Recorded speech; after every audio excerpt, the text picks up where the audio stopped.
నేను చాలా పండితుణ్ణనుకున్నటువంటి వివేచనాశీలత లేనటువంటి పండితుణ్ణనుకున్నటువంటి మంత్రి చేత దూత చేత కార్యములు చెడిపోతాయి. ఇప్పుడు నేను ఏం చెయ్యాలి?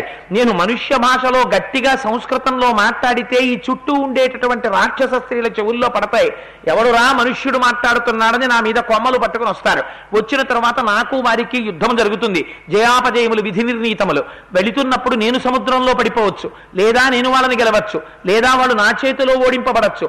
కానీ రామచంద్రమూర్తి లంకా పట్టణానికి వచ్చి రావణ సంహారం చేసే లోపల నేను చేసినటువంటి అల్లరి చేత సీతమ్మ తల్లిని రావణాసురుడు తీసుకుని వెళ్లి వేరొక చోట దాచవచ్చు. సీతమ్మ తల్లితో మాట్లాడేంత వరకు అన్ని అనుమానాలే, సందిగ్ధాలే, భయాలే. చూడండి, రేపు కూర్చుంటారు తోరణం మీద, ఎవరు నన్ను కొట్టగలిగిన వాడు మళ్ళీ దర్శనం చేసి వెళ్ళిపోతానంటారు. అంతే, భయం వదిలిపెట్టేస్తుంది, ఇంకా పూర్ణత్వాన్ని పొందేస్తుంది. అమ్మ దర్శనంతో, అమ్మ మాటతో, అమ్మ మాట అటువంటి మాట జగన్మాతగా మాట్లాడుతుంది. హనుమతో మాట్లాడినప్పుడు వేరొక స్థాయిలో అమ్మ మాట్లాడలేదు, జగన్మాతగానే మాట్లాడింది. నరకాంతగా అనుగమించి చూపించింది రామచంద్రమూర్తిని. అందుకే పుట్టుక అయోనిజ, రాముడి పక్కన నరకాంతగా ప్రవర్తన, హనుమ పట్ల జగన్మాత. అందుకనేది సుందరకాండ, సుందరకాండ ఉపాసన కాండ. అందుకే సుందరకాండకున్న గొప్పతనం అది. సరే, అందుచేత నేను ఏం చెయ్యాలి, ఎలా మాట్లాడాలి, ఏ భాషలో మాట్లాడను? నేను వానర భాషలో మాట్లాడితే అమ్మకు అర్థం కాదు, మనుష్య భాషలో మాట్లాడితే రాక్షసులు గుర్తుపడతారు. నేను వానర రూపంలో ఉన్నాను, వానరుడు మనుష్య రూపంలో మాట్లాడుతున్నాడంటే ఇది ఖచ్చితంగా రావణుడు మాట్లాడుతున్నాడు అని మరింత భయ విహ్వలైనటువంటి అమ్మ ఉరిపోసుకుంటున్నటువంటి తల్లి మరింత గట్టిగా ఉరిబిగించుకుంటుంది. నా కారణంగా అమ్మ ప్రాణములను విడిచిపెడితే ఆ పాపం నాకంటుకుంటుంది. మరి నేను ఇప్పుడు ఏం చెయ్యాలి, ఏం మాట్లాడాలి అర్థం కానటువంటి స్థితిలో ఏవం బహువిధాం చింతాం చింతయిత్వాం మహాకపి సంసర్వో మధురం వాక్యం వైదేహ్య వ్యజహార. ఇది రామాయణానికి గొప్ప, సుందరకాండకి గొప్ప. ఇలాంటి స్థితిలో ఇప్పుడు నేను ఏ మాట మాట్లాడితే అమ్మని ముందు ఉరిపోసుకోకుండా ఆపు చేసి బాహ్య స్మృతిని కల్పించి ఏ నామము అమ్మ చెవిలో పడినంత మాత్రం చేత ఒక్కసారి నా వేపుకి చూసేటట్టు నేను చెయ్యగలను అంటే ఆయనకి ఇంకొక జవాబు దొరకలేదు. ఏ నామము కోసం, ఎవరి కోసం అమ్మ పరితపించిపోతోందో ఆ రామకథ చెప్పడం తప్ప నాకు వేరొక దిక్కు లేదు. రామకథే చెప్తాను, ఎందుకని నాకు వచ్చింది అది. ఆ రామకథే చెప్పుకుంటాను అని వెంటనే రామకథ మొదలుపెట్టేశారంతే. చచ్చిపోయేవాడిని బతికించగలిగినది రామకథ. అందుకని అటువంటి స్థితిలో ఏం చెప్తాడో అమ్మ చూస్తోంది కింద నుంచి. హనుమ యొక్క ఉపాసనా బలాన్ని అమ్మ పరిశీలన చేస్తోంది. ఏం చెయ్యాలో తెలియనప్పుడు ఇంతటి నవవ్యాకరణ పండితుడు, ఇంత బుద్ధిమతాం వరిష్టం వాతాత్మజం వనరయూధ ముఖ్యం శ్రీరామదూతం శిరసానమామి, ఇట్లాంటి పరిస్థితిలో ఏం మాట్లాడతాడు? రామకథే మాట్లాడతాడు. ఇది ఆయన బలం. అందుకని చూస్తానయా అనుకుంది. వెంటనే ఆయన అన్నారు, రాజా దశరథో నామ రథకుంజర వాజిమాన్ పుణ్యశీలో మహాకీర్తి రుజుర్రాశి మహాయశ అని ప్రారంభం చేశారు. పూర్వకాలం కోసల దేశాన్ని దశరథుడనేటటువంటి మహారాజు పరిపాలిస్తుండేవారు. చక్రవర్తుల యొక్క వంశంలో జన్మించినటువంటి వాడు, తపస్సులలో రాజర్షులతో సమానమైనటువంటి వాడు, ఇంద్రుడితో సమానమైనటువంటి పరాక్రమము కలిగినటువంటి వాడు, విపరీతమైనటువంటి ఐశ్వర్యాన్ని సంపాదించినటువంటి వాడు, అందరి యొక్క ఐశ్వర్యాన్ని రక్షించినవాడు, తన ధర్మమును గుర్తిరిగినవాడు, ఇతరుల యొక్క ధర్మమును రక్షించేటటువంటి స్వభావం ఉన్నవాడు. అటువంటి దశరథ మహారాజు గారికి పుత్రకామేష్టి చేస్తే జన్మించిన పెద్ద కుమారుడైన రామచంద్రమూర్తి వృద్ధుడైన దశరథ మహారాజు గారు చేసినటువంటి ప్రతిజ్ఞ నిలబడేటట్టుగా చెయ్యడం కోసమని, ఆయన్ని సత్యవాక్యమునందు నిలపడం కోసమని 14 సంవత్సరముల అరణ్యవాసం చెయ్యడం కోసమని దండకారణ్యానికి బయలుదేరి వెళ్ళిపోతే ఆయన్ని విడిచిపెట్టి ఉండలేక నిరంతరము అనుగమించేటటువంటి స్వభావము కలిగినటువంటి లక్ష్మణస్వామి రామచంద్రమూర్తితో వస్తే పతిసేవ తప్ప వేరొకటి నాకు అక్కర్లేదనేటటువంటి స్వభావం ఉన్న మహాపతివ్రత అయిన సీతమ్మ తల్లి రాముడితో కలిసి దండకారణ్యానికి వచ్చింది. జనస్థానంలో 14,000 మంది రాక్షసుల్ని వేటాడి రామచంద్రమూర్తి సంహరించారు. దాని చేత కినుక తెందిన 10 తలలు కలిగినటువంటి రావణాసురుడనేటటువంటి దుష్టబుద్ధి కలిగిన రాక్షసుడు లంకాపట్టణాన్ని ఏలుతున్నవాడు రాముడు లక్ష్మణుడు లేని సమయం చూసి మాయజింకని ప్రవేశపెట్టి సీతమ్మని అపహరించి తీసుకుని వెళ్ళిపోయాడు. తదనంతరం సీతమ్మని అన్వేషిస్తూ వెళ్ళినటువంటి రామచంద్రమూర్తి సుగ్రీవుడితో స్నేహం చేసి వాలిని సంహరించి సుగ్రీవుడికి పట్టాభిషేకం చేశారు. ఆనాడు సుగ్రీవుడి చేత అన్ని దిక్కులకు పంపబడగా వానరములు దక్షిణ దిక్కుకి సీతమ్మ జాడ కనిపెట్టడం కోసం వచ్చినటువంటి వానరులలో ఒకడనైనటువంటి హనుమాని పేరు కలిగినటువంటి నేను సీతమ్మ కోసమని 100 యోజనముల వైశాల్యము కలిగినటువంటి సముద్రాన్ని దాటి యథారూపాం యథావర్ణాం యథాలక్ష్మీంచ నిశ్చితాం అశ్రౌషం రాఘవస్యాహం సేయమాసాదితామయ. రాముడు సీతమ్మ ఎలాంటి కాంతితో ఎలాంటి నగలతో ఎలాంటి వస్త్రంతో ఎలా ఉంటుందని నాకు చెప్పాడో అలాంటి సీతమ్మని ఈ శిశుపావృక్షం మించి ఇక్కడే ఈ కింద చూసి నేను ధన్యుడనయ్యాను అని ఆపేశాడు. ఆపేసేసరికి ఇంతవరకు వినపడనటువంటి రామ కథ చెవిన పడింది. అప్రయత్నంగా తన కంఠానికి చుట్టుకుంటున్నటువంటి జుత్తుని అమ్మ విడిపించేసి ఒక్కసారి అన్నాళ్ళకి వినపడిందిరా రామనామం. సగం తనకి తెలుసున్న కథ, సగం తెలియని కథ.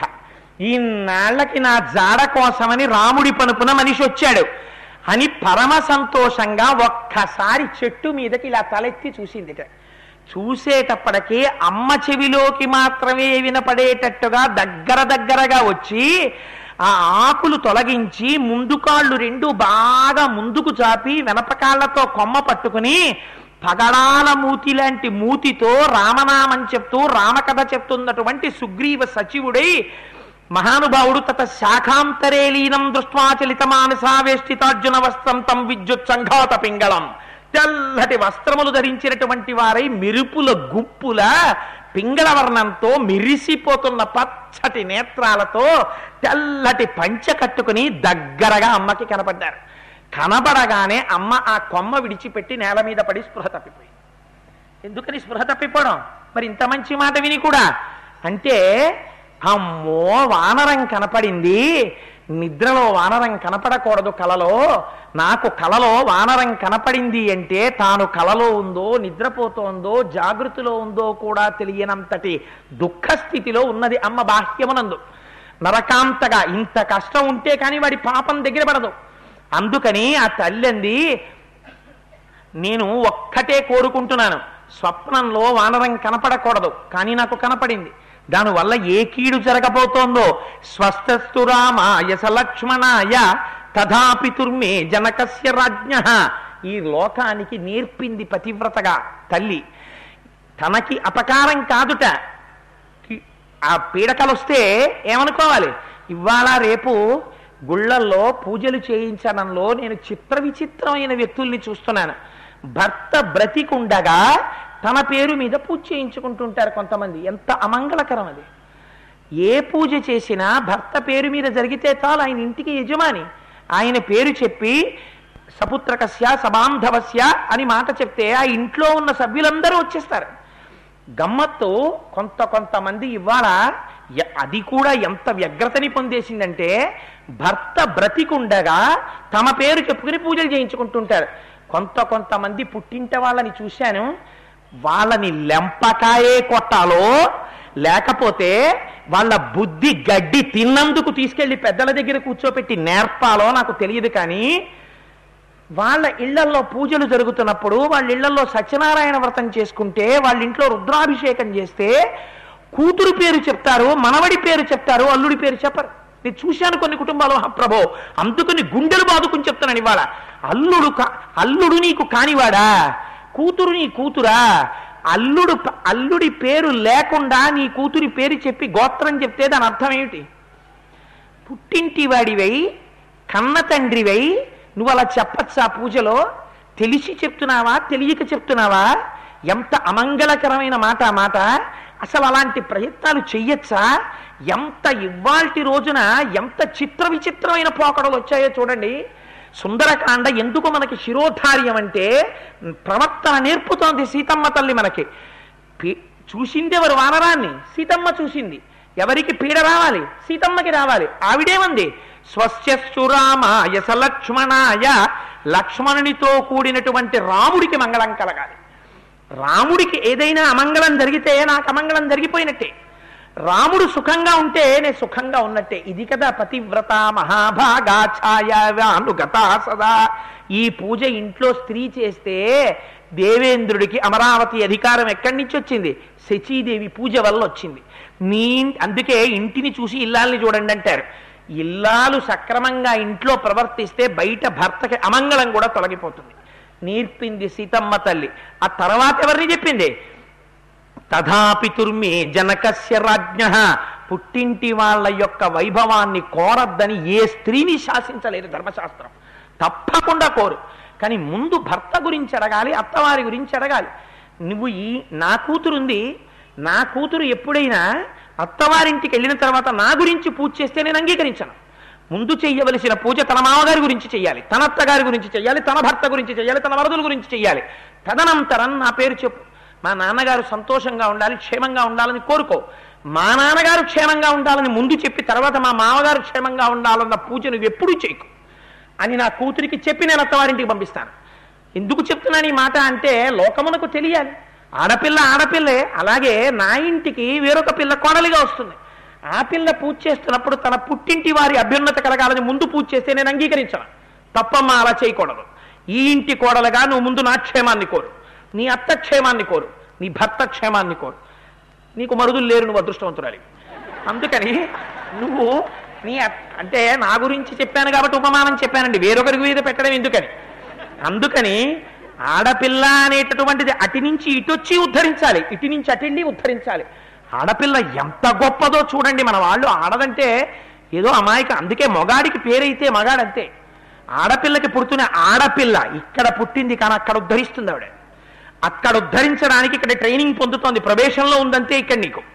అందుకని పోస్టింగ్ తర్వాత ఇస్తారు, ఎక్కడికి వెళ్ళాలో అక్కడ ఉద్ధరిస్తున్న ఆడపిల్ల.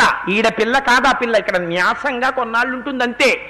నువ్వు ఎంత అందంగా పిల్లని తయారు చేయగలిగితే, అందంగా అంటే నల్లగా ఉన్న పిల్లని తెల్లగా చేస్తానా, వాషింగ్ మిషన్లో వేస్తానా, సబ్బెట్టి తోగుతానా, అది కాదు. అంతఃసంస్కారం నేర్పాలి. నేర్పితే ఈ పిల్ల ఆడపిల్లై ఆ వంశాన్ని అంత వృద్ధిలోకి తీసుకొస్తుంది. ఇది ఆడపిల్ల గొప్పతనం. రామచంద్రమూర్తికి అంత వైభవం వచ్చిందంటే మా అమ్మ సీతమ్మ. అందుకని చూపిస్తున్నారు మహర్షి. స్వస్యస్సు రామాయ సలక్ష్మణాయ కథాపితుర్మే జనకస్య రాజ్ఞ. నా తండ్రి జనక మహారాజు క్షేమంగా ఉండాలి, తప్పేం లేదు. ముందు రామలక్ష్మణులకు అడిగింది, తర్వాత జనక మహారాజు గారికి అడిగింది. అడగాల ఆడపిల్లలాగా. ఎంత అందంగా చెప్పిందో చూడండి. అంత బాధలో కూడా ధర్మం తప్పదమ్మా అని ఆవిడ అనుకుంటుంది. అసలు నాకు నిద్ర వస్తే కదా కల రావడానికి, అసలు నేను నిద్రే పోలేదు. రామచంద్రమూర్తి గురించి నిరంతరం తపస్సు చేస్తున్న నాకు నిద్ర ఎక్కడొస్తుంది? నిద్రే లేదు నాకు, కలెక్కడి నుంచి వస్తుంది? కాబట్టి ఇది బహుశా నిరంతరం నేను రాముణ్ణి తలుచుకుని తలుచుకుని తలుచుకుని తలుచుకుని ఉండడంలో రామకథ విన్నట్టుగా ఒక భ్రాంతికి లోనయ్యాననుకుంది. అనుకుని మళ్ళీ పైకి చూసింది, మళ్ళీ స్వామి అక్కడే ఉన్నారు. అరేరే, ఈ వానరం ఇక్కడుంది. వెంటనే ఆవిడంది, నమోస్తు వాచస్పతయే సవజ్రిణి స్వయంభువే చైవ హుతాశనాయ చ అన్నేన చోక్తం యదిదం మమగ్రతో వనౌకసా తచ్చతదాస్తు నాన్యథ. ఇంద్రుడితో కూడుకుని పక్కన ఇంద్రుడున్నటువంటి బృహస్పతికి నమస్కారం, అగ్నిదేవుడికి నమస్కారం, చతుర్ముఖ బ్రహ్మగారికి నమస్కారం. వీళ్ళందరూ వాక్కునికి అధిష్టాన దేవతలు. అందుకని ఈనాడు ఈ చెట్టు మీద కూర్చున్నటువంటి వానరుడు, ఆవిడికి హనుమాన్ తెలియదు. ఆ వానరుడు ఏ మాట చెప్పాడో, రాముని పనుపున నేను వచ్చాను దూతగా అని చెప్పాడు. అది సత్యమగుగాక అని అమ్మ ఒక్కసారి దేవతల్ని ప్రార్థన చేసింది. ఏది సత్యం కావాలన్నా, ఏది ఫలితం కావాలన్నా దేవతారాధనం చేత వస్తుంది. అమ్మ నేర్పింది మనకి. నమోస్తు వాచస్పతయే సవజ్రిణే స్వయంభువే చైవ హుతాశనాయ చ అనేన చోక్తం యదిదం మమగ్రతో వనౌకసా తచ్చతదస్తు నాన్యథ అని నమస్కారం చేసింది. చేసిన తరువాత స్వామి హనుమ కొంచెం కిందకి కొమ్మల దగ్గరికి వచ్చారు. వచ్చి అమ్మ వంక చూసి, అమ్మా నేను అబద్ధం చెప్పలేదమ్మా, నేను యథార్థం చెప్పానమ్మా, నేను రామదూతనమ్మా, సుగ్రీవుని సచివుణ్ణమ్మా, నన్ను నమ్మమ్మా, ఆశ్వాసం పొందమ్మా అన్నారు. అంటే అమ్మ అంటుంది, కళ్యాణి బదగాదేయం లౌకికీ ప్రతిభాతిమా ఏతి జీవంతి మానందో నరం వర్ష శతాదపి అంది. ఎవరు 100 సంవత్సరములు, మనుష్యుడికి ఆయుర్దాయం శతమానం భవతి శతాజు పురుష శతేంద్రియ ఆయుష్దేవేంద్రియే ప్రతిష్టతి. 100 సంవత్సరములు పూర్ణాయుర్దాయం. ఎవడు 100 సంవత్సరముల జీవితాన్ని పండించుకుంటాడో, ఉత్సాహంతో నిలబడతాడో, వాడు ఏదో ఒక నాటికి శుభవార్త వింటాడు జీవితంలో. నేను బహుశా ప్రాణములు విడిచిపెట్టకుండా నిలబడినందుకు ఈ శుభవార్త వినగలిగాను. అంటే ఏది ప్రమాదం?